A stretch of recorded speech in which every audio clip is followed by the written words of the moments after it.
I'm about to get super vulnerable and talk about how I've been crying for the past 3 days because I got super triggered and why it's the best thing ever, at least in my opinion. So I've been reading this amazing book, and this person who wrote this book also has a super similar experience to me, and it's really brought up a lot of like my own personal trauma, and I've just been kind of dealing with it because there's no other way, right?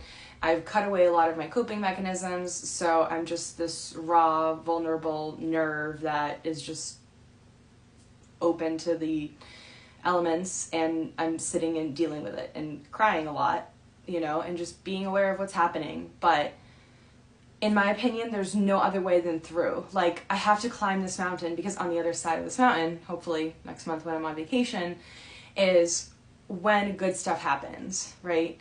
And that's just really what I believe, but that's based on my experience, and that's most of how I've done a lot of my healing, is by dealing with stuff and being honest with myself about my past and what I've done, and because taking responsibility is super important. But even though this is like super horrible and I'm crying, doing a lot of ugly crying, I know that at the end of this there's gonna be all the things that I've really wanted.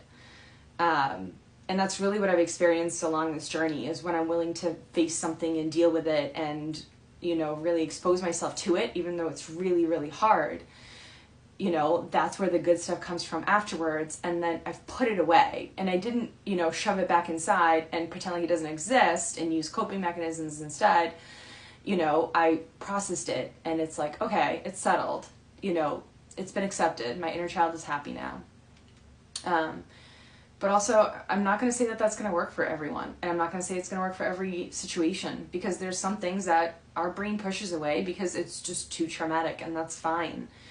But I really don't know another way of healing than dealing with it. We spend so much time pushing everything away and just sitting there and letting the pain overtake you and accept what happened and understand it is just the best way to get to the other side of that mountain, where things are better, way better than you could ever imagine, and I promise you that.